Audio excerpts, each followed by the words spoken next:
Hello guys, welcome back to study. This is Dheeraj Kumar. अभी का जो मॉक टेस्ट है ना, आप देने के बाद लगेगा आपको कि सच में आज जो है ना इंग्लिश का मॉक टेस्ट रियल में दिया है मैंने। इसके पहले तो टाइम पास हो रहा था कि ऐसे क्वेश्चंस लेके आया हूँ जो एग्जैक्टली देखोगे इसमें से बहुत सारे क्वेश्चन सेम रूल पे आपके एग्जाम में आने वाले हैं, जो ग्रामर के होने वाले हैं, और वोकैबुलरी आपको डायरेक्टली आपको एग्जाम में देखने के लिए मिलेगा। अच्छा सर, ऐसा क्या? चलो लगाते हैं, इसको शुरू करते हैं विदाउट वेस्टिंग टाइम। अब रगा का और इंग्लिश का रेगुलर एक मॉक टेस्ट आते रहेगा। ओके, बट उससे पहले एक इंपॉर्टेंट बात बताना चाहूंगा। आपने से जितने भी लोग दबा के तैयारी कर रहे हो, प्रैक्टिस सेट की बुक खोज रहे हो, तो चक्षु पब्लिकेशन की तरफ से 3 बुक्स के बारे में बताता हूँ। आपने जिस स्ट्रीम के लिए फिल कर रखा है, अगर आपने साइंस सब्जेक्ट के लिए फिल कर रखा है तो इस बुक का लिंक मैं आपको डिस्क्रिप्शन दे दूंगा। अगर आपने अदर देन साइंस का फिल कर रखा है तो इस बुक का भी लिंक मैं आपको डिस्क्रिप्शन दे दूंगा। अगर आपने दोनों के लिए फिल कर रखा है, एक्स एंड वाई, मतलब science and other than science, तो इस बुक का भी लिंक मैं आपको डिस्क्रिप्शन दे दूंगा। आप बाई करके प्रैक्टिस कर सकते हो। ठीक है, वहीं पर अगर हम बात कर लें कि एक्स एंड वाई के अंदर क्या चीज़ है, तो आपको इसके अंदर 25 प्रैक्टिस सेट्स मिल जाएंगे। सारे हिंदी लैंग्वेज में बुक्स हैं, और प्रैक्टिस सेट के क्वेश्चंस के बाद आपको ना एक चीज़ बहुत बढ़िया चीज़ देखने के लिए मिलता है कि देखो, आंसर की तो सारे बुक्स में रहते हैं, साथ में एक एक क्वेश्चंस का सॉल्यूशन, डिटेल सॉल्यूशन, चाहे वो फिजिक्स हो, मैथ हो, जो भी है, रागा का सेक्शन हो, जो भी है, आपको यहाँ पे कंप्लीटली सॉल्यूशन देखने के लिए मिलेगा। तो इन सभी बुक्स का लिंक आपको डिस्क्रिप्शन में मिल जाएगा, जाके आप वहाँ से बाई करके तैयारी कर सकते हैं। आ जाते हैं अपने पहले क्वेश्चन के ऊपर। भैया पूछ रहा आपसे ना कि चलो बताओ, डायरेक्ट इनडायरेक्ट का क्वेश्चन है, कह रहा है इसको ना इनडायरेक्ट में चेंज करो। क्वेश्चन क्या है? Alex said let Matthew come with us and I will take care of him. ठीक है, सवाल ये बनता है ना कि कह कौन रहा है यहाँ पे, तो कहने वाला कौन है? एलेक्स। अब ये चीज है, बताओ, ये लेट है। अब जब हम लोग बोलते हैं ना कि चलो ये काम करते हैं, ठीक है, तो वो हम लोग किसी से रिक्वेस्ट नहीं करते हैं, हम एक दूसरे को क्या करते हैं? सलाह दे रहे हैं। ठीक है, जरूरी भी नहीं कि सलाह दे रहे हैं, हम दूसरे से बात कर रहे होते हैं। ठीक है, तो अगर आपको ये लगता है ना कि अलेक्स रिक्वेस्टेड, तो देखो ये चीज गलत है। अगर इसमें काइंडली आ जाए, प्लीज आ जाए, तब आप रिक्वेस्टेड करते हो तो बढ़िया लगता है, बट यहाँ पर रिक्वेस्ट नहीं कर रहा है। ठीक है, कह रहा let Matthew come with us, अरे मैथ्यू चल हमारे साथ। वो बात करना चाह रहा है, रिक्वेस्ट नहीं कर रहा है। तू जाएगा तो जा, अदरवाइज भाड़ में जा। ठीक है, तो वो सीन है यहाँ पे। तो ऑब्वियसली फर्स्ट ऑप्शन तो खत्म हो गया। अब पूरा नहीं पढ़ना, इतने पढ़ के भी ये चीज समझ में आ गया कि फर्स्ट ऑप्शन खत्म हो गया। अब सेकंड इज दैट कि देखो ये चीज है ना, I will take care. Narration बनना सबसे इंपॉर्टेंट चीज है कि कुछ कुछ चीजें पकड़ लो, बिकॉज ऑप्शन पढ़ने बैठ जाओगे तो टाइम नहीं बचेगा। आई विल टेक केयर, तो विल का तो वुड में कन्वर्ट करते हैं हम लोग, चेंज करते हैं। तो वुड देखो तो तीनों के अंदर है, और पहले में तो वुड था नहीं। तो ये चीज समझ में आ गया कि 2 रीजन से हम पहले वाले को हटा सकते हैं। सेकेंड रीजन इज दैट, अब कह रहे ना कि यहाँ पे ये बताओ कि कह रहे ना कि टोल्ड के साथ टू नहीं लगता। मैंने आपको पढ़ाया था, तो अगर आपको याद है तो ठीक है, अदरवाइज नहीं याद है तो वो भी ठीक है। तो डी ऑप्शन भी खत्म। देखो एक चीज मैं बता रहा हूँ, अच्छा मैंने वो पेड बैच में पढ़ाया था और यूट्यूब पे बहुत पहले पढ़ाया था, शायद आप लोग नहीं पढ़ते होगे उस टाइप। तो एक चीज याद रखो, टेल के किसी फॉर्म के साथ टू का यूज नहीं होता, याद रखोगे ना आगे जाके। लेकिन से ये किसी फॉर्म के साथ टू आ जाता है, जैसे सेज टू, से टू, सेड टू, इनके साथ टू आ जाता है। बट अगर मैं ये कहूँ ना टेल टू, गलत है। अगर मैं ये कहूँ ना टेल्स टू, तो फिर गलत है ये। अगर मैं कहूँ टोल्ड तो टू, ये भी गलत है। तो टेल्ड के किसी फॉर्म में, चाहे वो B1 हो, B2 हो, B3 हो, B4 हो, B5 हो, इनके साथ टू नहीं आएगा। तो इस तरीके से हम समझ रहे हैं कि डी तो कट गया। ठीक है, अब देखो बी एंड सी सारा का सारा चीज सेम दिख रहा है, बट यहाँ पे एक चीज है एक्सक्लेम्ड और यहाँ पे टोल्ड, इन दोनों में फर्क है।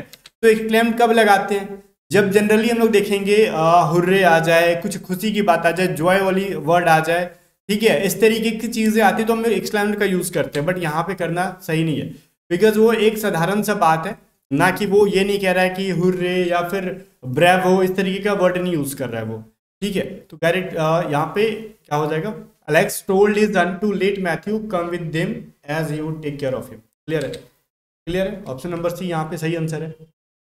तो ऑप्शंस को एलिमिनेट करो, अगर ज़्यादा ग्रामर के रूल याद नहीं हो पाते, थोड़ा थोड़ा चीज़ों को ध्यान में रख के भी हम लोग बहुत सारा आंसर सही कर सकते हैं। आगे कह रहे हैं the fields are being ploughed by the farmers. ये आपको ना एक्टिव में पैसिव में चेंज करना है। एक्टिव में नहीं है, पैसिव में ऑलरेडी है, एक्टिव में चेंज करना है। पैसिव में कैसे समझ में आ रहा है? आर के बाद V3 है और यहाँ पे बिंग लगा, अभी ध्यान नहीं देंगे बिंग पे, अभी तो आर के बाद V3 है, क्योंकि आर के साथ हम लोग जनरली V4 यूज करते हैं, जैसे गोइंग, प्लेइंग, ठीक है, प्लॉइंग, ये सभी चीजें यूज करते हैं। बट यहाँ पे क्या आर के बाद, तो यहाँ पे भी3 आ गया, तो ऑब्वियसली ये चीज तो पैसिव में है। तो गाइज यहाँ पे एक चीज समझो, आर के साथ पैसिव है ना, तो बीइंग भी है, और बीइंग का यूज कब करते हैं, जब ये कंटिन्यूअस टेंस में होगा, और जब आर है तो ये प्रेजेंट कंटिन्यूअस टेंस में है। ये अगर वाज या फिर वर के साथ बीइंग लगे तो वो पास्ट कंटिन्यूअस टेंस में होता है। ये चीज समझ में आ रहा है? तो ऑब्वियसली ये आर प्लस में क्या होगा, एक्टिव में आर के साथ बी4 लगा होना चाहिए एक्टिव वाले में। तो ये हैव बीन कहां से आया भाई, मतलब ये जबरदस्ती का लगा दिया गया, गलत है। ये हैव बीन गलत है। अब देखो ये हैव का यूज गलत है, तो बचा क्या, द फार्मर्स आर प्लाउइंग, ठीक है। तो ये आर प्लस बी4 यहाँ पे है, करेक्ट आंसर सी, इसमें भी है। अब बहुत सारे लोग ना पूरा पढ़ते हैं, पूरा नहीं पढ़ना भाई, पूरा पढ़ के टाइम क्यों वेस्ट करोगे, आपको थोड़ा थोड़ा चीजों से हमको समझ में आ रहा है कि क्या गलत है क्या सही है। तो फार्मर है कि नाना दादा है, उससे क्या मतलब है, देखेंगे नाना दादा के बारे में तब जब फार्मर्स है, फील्ड्स है, तब इस चीज पे फोकस करेंगे ना, जब अपने को वर्ब के बारे में कुछ सब में सेम वर्ब आ जाए ना, तब उस समय देखते हैं ना कि प्लूरल है कि सिंगुलर है, उस कंडीशन में, अदरवाइज कोई जरूरत नहीं है। थर्ड क्वेश्चन देखो, कह रहा अंडरलाइन जो है ना, ये देखो, if you had listened to me you will not be in trouble. तो ये अंडरलाइन के जगह पे कुछ एरर है तो बताओ, अगर नहीं एरर है तो बताओ नो इम्प्रूवमेंट रिक्वायर्ड कर दो। अगर एरर लग रहा है आपको तो क्या इसके जगह पे सही आएगा, विल नॉट हैव बीन या फिर would not have been, would not been, क्या लगेगा? अगर आप हमारी पेड बैच से पढ़ के आए हो अभी रिसेंट में, तो मैं उम्मीद करता हूं कि आप सही कर रहे होगे। अगर नहीं सही कर रहे हो तो फिर आपकी रिवीजन की बहुत जरूरत है। बिकॉज टेंस वाले में और कंडीशनल सेंटेंस नाम का जो चैप्टर था उसमें मैंने ये चीज पढ़ाया था, इफ के बाद जब भी सब्जेक्ट के साथ हैड प्लस भी3 आए, क्या जब या हैड प्लस भी3 आए, तो अदर्स क्लॉज में क्या होगा, विल हैव भी3 होता है। विल क्या है, विल हैव भी3 हो जाता है, ठीक है, सॉरी विल हैव नहीं, वुड हैव भी3 होता है, बिकॉज ये पास्ट में है ना, ये यहाँ पे तो हैव नहीं है, हैव रहेगा इधर तब विल हैव करेंगे, बट अगर ये पास्ट क्या है, हैड है, तो यहाँ पे क्या करेंगे, वुड हैव कर देंगे, वुड हैव प्लस में भी3। अब सवाल ये आता सर अगर पूरा पास्ट का सेंटेंस है तो हम लोग यहाँ पे हैड क्यों नहीं कर रहे, बिकॉज वुड के साथ क्या होता है, भी3 या फिर भी2 यूज नहीं होता, वर्ब का फर्स्ट फॉर्म। तो फर्स्ट फॉर्म क्या होता है, हैज, हैव, हैंड जो है, हैव जो है ये भी1 होता है, ठीक है। ये हैज जो है आपका एक तरीके से कह लो ये भी5 होता है, हैव भी1 होता है, हैड क्या होता है भी2 एंड भी3 होता है। तो ये पूरा चीज जानोगे तो समझ में आएगा, बट उतना नहीं समझना। यहाँ पे समझो, अगर इफ क्लॉज में आएगा, ये जो इफ क्लॉज है इसके बाद अगर सब्जेक्ट के साथ हैड प्लस में भी3 है, वर्ब का थर्ड फॉर्म है, तो अगला वाले में क्या होगा, वुड प्लस में हैव प्लस में भी3 है, हैव के बाद तो वर्ब का थर्ड फॉर्म आएगा। तो कहाँ पे है, यहाँ पे नॉट भी आना लाजमी है, तो वुड नॉट हैव बीन जो है सही है। क्लियर? आगे देखो, बी आंसर यहाँ पे बिल्कुल भी सही है। दिमाग में आ रहा होगा तो ठीक है। और एक चीज मैं बताता हूँ ना, इन सभी क्वेश्चंस को मैं ना अपने एप्लीकेशन के ऊपर अपलोड कर दूंगा फ्री टेस्ट के अंदर में भी। अलग से मैं इंग्लिश के मॉक टेस्ट, रगा के मॉक टेस्ट करा रहा हूँ, एटीट्यूड स्टडी ऐप पे अपलोड कर दूंगा, आप जाके टेस्ट लगा सकते हो क्लासेस करने के बाद रिवीजन के लिए। अदरवाइज अगर हमारी 600 रुपीज की पेड क्लासेस ज्वाइन करते हो, एयरफोर्स वाई ग्रुप की कंप्लीट क्लास, जिसके अंदर complete English grammar, passage, vocabulary, रागाक्स का जो भी है ना, मैथमेटिक्स, रीजनिंग, जीके सब कुछ कराया जाएगा।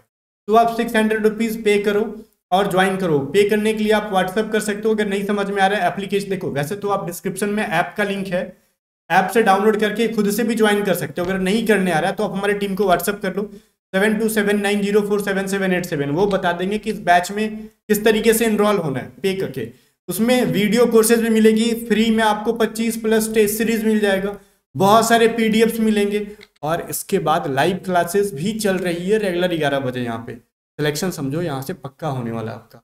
हम देखो पिछली बार रिकॉर्ड तोड़ दिया, रिजल्ट दिए थे ना फेज 1 में भी और फेज 2 में भी, इस बार दबा के उससे भी ज्यादा रिकॉर्ड तोड़ दें, ठीक है। या फिर आप सिर्फ मॉक टेस्ट बाई करना चाहते हो तो वाई ग्रुप की जस्ट 100 रुपीज में हमने प्राइस कम की है। इसकी प्राइस हम लोग बढ़ाएंगे बहुत जल्द, जिस दिन एक्स ग्रुप का मॉक टेस्ट लॉन्च कर देंगे इसकी प्राइस बढ़ा देंगे। तो 25 मॉक टेस्ट है, जस्ट 100 रुपीज में आप बाई कर सकते हो। अगर आप पेड कोर्स लेते हो तो अलग से बाई नहीं करना पड़ेगा, उसी में ये चीज मिल जाएगा। क्वेश्चन नंबर 4 देखो क्या कह रहा है, Hansa is still junior then everyone at the office as she is the trainee. अब देखो इसके अंदर ग्रामेटिकल कुछ एरर है तो बताओ, अदरवाइज नहीं तो ये भी बताओ कि नो एरर। नो एरर का तो ऑप्शन में है नहीं, खुद से तो नो एरर नहीं चूज कर सकते हो भाई साहब। सुनो मैं बता रहा हूँ क्या कह रहा है, हंसा इज, हंसा किसी का नाम है, इज स्टिल जूनियर, हंसा जो है अभी भी वो जूनियर है, देन एवरीवन सब कोई से, एट द ऑफिस, ऑफिस में, as she is the trainee, ठीक है। तो ये जो चीज़ है ना, वो ट्रेनिंग के टाइप में, वो क्या है, वो भाई अभी भी जूनियर है तो बाहर में जाए, क्या उससे कुछ मतलब नहीं है, जूनियर है ना। समटाइम एक वर्ड होता है सीनियर, प्रीफर, ठीक है। तो ये सभी ऐसे बहुत सारे वर्ड्स हैं, फिलहाल के लिए 3 याद रखो, बिकॉज यहाँ से क्वेश्चन बनते हैं, जूनियर, सीनियर, प्रीफर, इनके साथ टू प्रीपोजिशन आता है, देन नहीं आता, और एग्जाम में देन लगा के दिया जाता है कि भूल जाओ आप, आपको लगेगा कि जूनियर तो कॉम्परेटिव डिग्री है, तो कॉम्परेटिव डिग्री के साथ देन लगता है, बट एक्चुअली नहीं, ये चीज़ तो गलत है। Junior, senior, inferior, superior, prefer, ऐसे बहुत सारे वर्ड्स हैं जिनके साथ टू यूज होता है, ना कि देन होता है। तो यहाँ पे क्या होना चाहिए, डी में एरर है, देन को हटाओ, टू को लगाओ। ओके सर, आगे देखो, आगे क्या रहा है, फिर से ग्रामेटिकल एरर चूज करो, इसके अंदर नो एरर का ऑप्शन नहीं है। Every male student gets a laptop and he has to give it back at the end of the course. बताओ कहाँ पे एरर है, he has to give it back, या फिर at the end of course, या फिर every mail students, या फिर गेट्स अ लैपटॉप। कुछ लोग कहेंगे ना सर सुनो, ये जो स्टूडेंट्स के साथ आपने गेट्स कैसे लगा दिया, स्टूडेंट्स तो प्लूरल है, आपके दिमाग में ये आ रहा होगा ये प्लूरल है तो इनके साथ गेट लगाओ ना, V1 लगाओ, V5 नहीं यूज कर सकते, गेट्स तो V5 है जो कि सिंगुलर के साथ यूज करते हैं। ओ केसी बोकाडिया, सुनो इधर गलत आंसर कर रहे हो आप लोग। ठीक है, ये चीज सही है कि एवरी मेल स्टूडेंट्स में ही कुछ एरर है, ठीक है, तो बट गेट्स नहीं, यहाँ पे एरर है ना, यहाँ पे एवरी के साथ क्या होता है, एवरी के साथ सिंगुलर नाउन या फिर प्रोनाउन जो भी है, उसके बाद सिंगुलर वर्ब का यूज करते हैं, ठीक है। तो एवरी मेल स्टूडेंट होगा, मतलब समझ गए क्या मैं कहना चाहता हूँ, यहाँ पे तो काट के लिख देता हूँ, यहीं पे स्टूडेंट्स गलत है, यहाँ पे स्टूडेंट होना चाहिए, ठीक है। आगे देखो 6 नंबर क्या रहा है, इन्वेस्टिगेट का आप बताओ सिनोनिम। थोड़ा सा मेरी वीडियो में टाइमिंग लगेगा बिकॉज मेरे को समझा के पढ़ाने में ज़्यादा मजा आता है, क्योंकि हवा हवाई पढ़ना है तो भाई रहने दो, मेरे से नहीं हो पाएगा, वैसे डिटेल में जाके पढ़ेंगे, ठीक है। इन्वेस्टिगेट, इन्वेस्टिगेट का सिनोनिम पूछ रहा है, इन्वेस्टिगेट का मतलब क्या होता है ये चीज़ बताओ। इन्वेस्टिगेट का मतलब होता है निरीक्षण करना, ठीक है, निरीक्षण करना, जांच पड़ताल करना। तो एक फ्रेजल वर्ब होता है लुक इनटू, लुक इनटू का मतलब होता है वही, मतलब किसी चीज में जांच पड़ताल करना, ओके, आप याद रखोगे। अगला देखो 7 नंबर क्या है ना, कि ये जो एक क्या कहते हैं सेंटेंस है, during foggy weather flights are often cancelled isn't it, पूछ रहा है इसमें बताओ अंडरलाइन वाले में कुछ एरर है क्या। यहाँ पे क्या लिखते हैं, डू दे कर दे, आर एंड दे कर दे, या फिर नो सब्स्टिट्यूशन रिक्वायर्ड, या फिर कुछ गलत नहीं है यहाँ पे, या फिर हैवंट दे, क्या कर दे। तो सर सुनो, यहाँ पे फ्लाइट्स आर है और ये सेंटेंस क्या है, पॉजिटिव में है, ठीक है, पॉजिटिव में है, ओके, अफर्मेटिव में है, तो इसका क्वेश्चन टैग क्या बनेगा, निगेटिव में बनेगा। कहोगे सर इजंट तो ठीक है, अरे महाराज सुनो, ये जब यहाँ पे एक्सिलरी वर्ब इनका आर है तो इनका भी तो एक्सिलरी वर्ब प्लूरल ही होना चाहिए ना, तो सिंगुलर कैसे कर रहे हो, आर एंड दे होना चाहिए, because flights are, flight singular नहीं है प्लूरल है, तो वो बहुत ज्यादा है ना, ठीक है। तो यहाँ पे दे का यूज करोगे, are and they, correct answer B हो जाएगा। 7 हो गया। 8 नंबर देखो, जंबल सेंटेंसेज है यहाँ पे, जिसको आप PQRS के नाम से जानते हो, तो मैंने XYZ बना दिया इसे, इसको PQRS नहीं कहा जाता है, इसको जंबल सेंटेंस कहते हैं, ठीक है, पैरा जंबल। ये कह रहा है जस्टिस रमना, ठीक है, जो जस्टिस रमना थे उनके बारे में। अब इनके बाद एक लाइन दे रखा गया है, आगे बताओ इनके बाद XYZ में किस तरीके से यूज करेंगे। Justice Ramana and wished him a glorious tenure as the next CGI। Tenure का मतलब होता है कार्यक्रम, ठीक है, मतलब जितने टाइम में उन्होंने किया। On his appointment congratulated justice Lalit, ठीक है। अब ये चीज समझ में आ रहा है, जो जस्टिस रमना है, ठीक है, अगर इनको एंड से जोड़ेंगे, अगर किसी इंसान का नाम एंड से जोड़ रहे हैं तो ऑब्वियसली किसी और एक इंसान के साथ जोड़ेंगे। मैं कहूँगा राम एंड दरवाजा बाजार गया, तो राम के साथ दरवाजा बाजार थोड़ी जाएगा, राम के साथ कोई या तो कोई इंसान जाएगा या फिर वो अपने कुत्ते उत्ते पेट को लेके जाएगा, ठीक है। अब दरवाजा ले जा रहा है तो वो एंड के साथ नहीं कंजक्शन को जोड़ेंगे ना, फिर कंजक्शन की बेइज्जती हो जाएगी। तो जस्टिस रामना को अगर हम एंड से जोड़ना चाहते हो, अगर लगता है कि हम एक्स को यूज करेंगे, तो यहाँ पे तो वर्ब हो गया, तो नाउन का नाउन प्लस कंजक्शन प्लस में वर्ब तो नहीं यूज कर सकते, तो नाउन का तुलना वर्ब के साथ तो नहीं करोगे आप, तो नाउन का नाउन के साथ करोगे, तो समझ में आ रहा है एक्स का यूज नहीं करोगे आप। तो ये चीज तो क्लियर है कि एक्स से स्टार्ट नहीं होने वाला, जब एक्स से स्टार्ट नहीं होगा तो A एंड B से यूज नहीं होगा, मतलब ऑप्शन होगा नहीं, तो बचा क्या C एंड D, तो C एंड D दोनों में Z से स्टार्ट है, दैट इज क्लियर कि Z पहले आएगा। तो जस्टिस रामना जो है ना वो कॉन्ग्रेचुलेटेड, ऑब्वियसली सब्जेक्ट के बाद तो फिर वर्ब आ जाता है, नो डाउट। तो ये सब्जेक्ट के बाद कॉन्ग्रेचुलेटेड है तो V2 है, मतलब पास्ट इंडिफिनिट में है।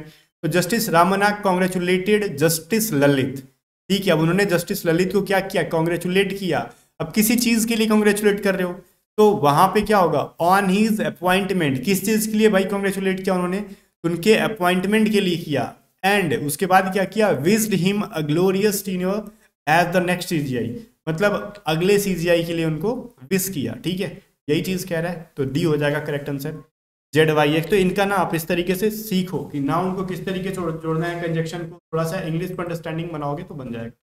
आगे देखो, द आर्ट ऑफ इफेक्टिव और ये क्या कहते हैं इसको, परसुएसिव स्पीकिंग और राइटिंग, मतलब एक ऐसा आर्ट जो बहुत बढ़िया तरीके से लिखना और बोलने की जो कला होती है उसको क्या कहते हैं। कुछ लोग सोच रहे होंगे बोम्बास्टिक, नहीं, बोम्बास्टिक एक मतलब थोड़ा सा घटिया वर्ड है, जैसे बढ़ा चढ़ा के बात करना, जो कि कोई पसंद नहीं करता। बोम्बास्टिक स्टाइल मतलब बढ़ा चढ़ा के, ठीक है, तो उसको कहते हैं रेटरिक स्टाइल, ठीक है। करेक्ट आंसर भी हो जाएगा, ठीक है। एक तरीके से इफेक्टिव होता है ना, प्रभावशाली तरीके से लिखना और बोलना, उसको रेटरिक बोलते हैं। क्लियर, दोनों में बड़ा फर्क है, समझ लेना आप लोग। 10th नंबर है, neither the size nor the colour of the shirt worth right. अब सोच रहे होगे ना, ये चीज बताओ मार्ट साहब, नाइदर के साथ नॉर लगा है तो फिर एरर क्या है, सही है, तो बस यहीं से मतलब नहीं ना, आगे भी देखो, neither the size nor the colour of the shirt. अब एक तो सोच रहे होगे कि शर्ट के लिए वर आया है तो गलत है, ठीक है, यहाँ पे वाज होना चाहिए, तो सही सोच रहे हो, वाज तो यहाँ पे होगा लेकिन शर्ट के लिए नहीं होगा, ठीक है। ये किसके लिए हो रहा है, the size and the colour के लिए हो रहा है। ओके, अब आपने नाइदर नॉर से संबंधित पढ़ा होगा कि इन, जब नाइदर नॉर से कोई अगर ये कंजक्शन इनसे कोई सेंटेंस को जोड़ते हैं या फिर किसी नाउन को जोड़े दो को, तो नियरेस्ट नाउन के या फिर सब्जेक्ट के अकॉर्डिंग यूज करते हैं। तो द कलर क्या है, सिंगुलर है तो यहाँ पे वर का यूज होगा। शर्ट के लिए हम लोग ये वर का यूज नहीं किया, अगर ऐसा दिमाग में आ रहा है कि शर्ट के साथ हमने वर किया है, नहीं, यहाँ पे वर के जगह पे क्या होगा, वाज का यूज होगा। क्यों, क्योंकि कलर क्या है, सिंगुलर है। ओके, अगर कुछ प्लूरल होता तो यहाँ पे वर का यूज सही होता, ठीक है। आगे देखो, I know how to use computers but I don't really understand the dash of how they work. अब ये ना एक इडियम फ्रेज से रिलेटेड है, अगर इडियम फ्रेज का मतलब रटे होगे सबके सबका तो आप बना लोगे। अब देखो कह रहे ना कि मुझे पता है कि कंप्यूटर कैसे चलाते हैं, I know how to use computer, मुझे कंप्यूटर यूज करने आता है, बट लेकिन आई डोंट रियली अंडरस्टैंड, मतलब लेकिन मेरे को सच में नहीं पता है the dash of how they work, कि वो काम किस तरीके से करता है। देखो, कंप्यूटर चलाते हो लेकिन वो कंप्यूटर किस तरीके से काम करता है आपको नहीं पता है, तो इसमें किस टाइप का फ्रेज को फिल करेगी, सूट करेगा, ठीक है। आगे देखो, to smell a rat, smell a rat का मतलब होता है शंका करना। अगर मैं ये बोलूँ ना कि आई डोंट अंडरस्टैंड द, मतलब मुझे नहीं पता कि वो कैसे काम करता है, और बीच में ये डाल दूं कि मुझे शंका है, तो ये गलत वर्ड है।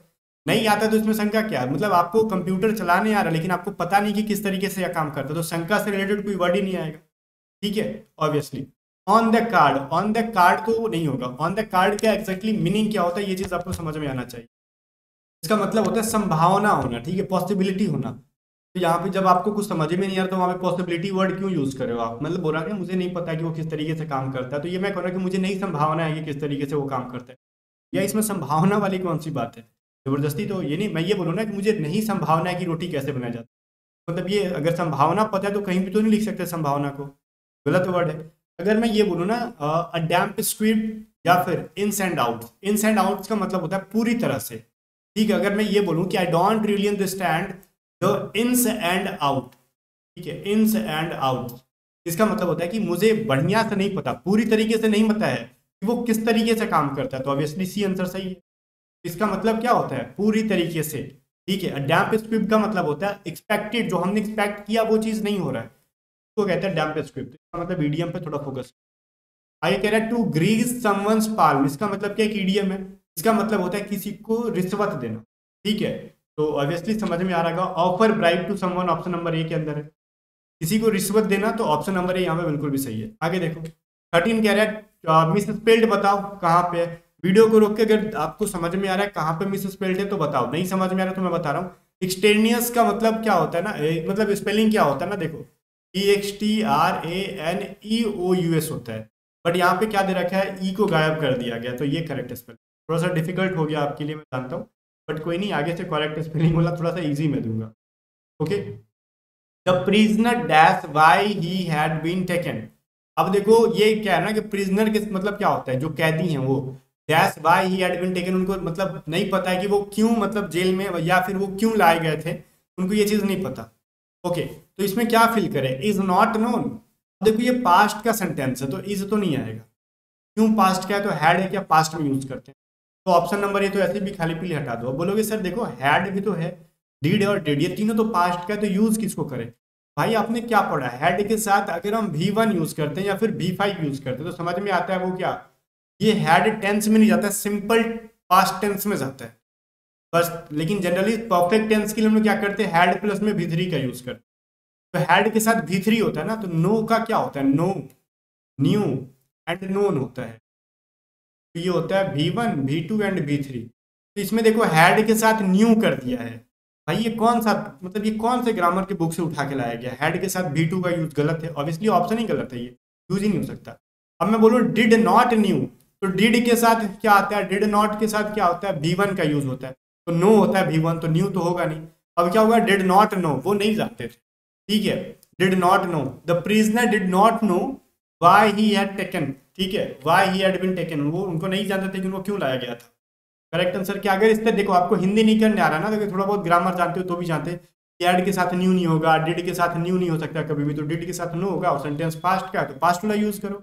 ये नंबर तो इसी ही छट गया था, डी मार दो, यहाँ पे कुछ भी अंडरस्टैंडिंग की जरूरत ही नहीं थी, बेसिक सा रूल पता होता तुम्हारे लिए होते उसको। 15 नंबर क्वेश्चन देखो, वन वर्ड सब्स्टिट्यूशन कह रहा है, one who is difficult to please, एक ऐसा इंसान जिसको खुश करना बड़ा मुश्किल हो, तो क्या कहते हैं, वो कहते हैं नखरेबाज, जिसको इंग्लिश में कहते हैं फास्टिडियस, फास्टिडियस, ठीक है, तो फास्टिडियस ऑप्शन नंबर बी के अंदर। आगे बढ़ो, 16 नंबर क्वेश्चन कह रहा है, बताओ इसके अंदर ग्रामेटिकल एरर कहाँ पे, ये सेंटेंस है ये वाला, grammatical error, always wear latex gloves when working with ammonia and use plastic और wooden tong to hold items when possible. Video को रोक के ना थोड़ा सा टाइम था, मैं डायरेक्टली आंसर पे आता हूँ। अगर आपने कभी भी जिंदगी में एक बार अगर नाउन पढ़ा होगा, क्या पढ़ा होगा, नाउन, तो अब तक आपको आंसर मिल गया होगा। जैसे ये क्या आपने पढ़ा है ना कि सीजर्स, पैंट्स, शर्ट, शर्ट नहीं पैंट, ठीक है, पैंट्स होता है, पैंट नहीं होता, क्या होता है, पैंट्स, बिकॉज जब आप पैंट पहनते हो ना, आपका पैंट कैसे होता है, मतलब उसमें दो पैर होते हैं।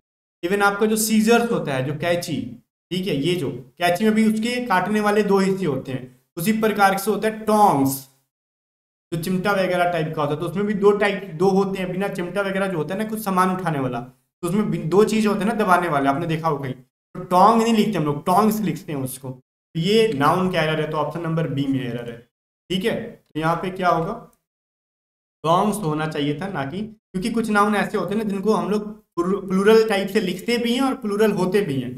सीजर्स, सीजर्स हो, देखो एस हटा दोगे तो गलत वर्ड हो जाएगा, टोंग्स का एस हटा दोगे तो गलत होगा, पैंट लिखना गलत है, पैंट्स होता है, वो पेयर में ही होते हैं, ऐसे बहुत सारे वर्ड है जो पेयर्स में ही होते हैं, ठीक है। सीजर्स और स्पेक्टिकल्स, गूगल्स, ग्लासेस, ये सभी चीजें चश्मा के अर्थ में यूज करते हैं। चलो फिर कमेंट करके बताओ, 16 क्वेश्चन थे, बाकी पैसेज मैंने छोड़े। बाकी फिर से याद दिला दूं कि अगर आप पेड बैच लेना चाहते हो तो फटाक से आप ऐप को डाउनलोड कर लो, या फिर आप मैसेज कर लो, पूछ लो व्हाट्सअप करके, या फिर आप टेस्ट सीरीज लेना चाहते हो सिर्फ, तो वो भी आपको मिल जाएगा। बाकी गाइस मिलते हैं नेक्स्ट वीडियो में, तब तक बाय। वीडियो को लाइक करके शेयर कर देना, टेलीग्राम चैनल ज्वाइन कर लेना, और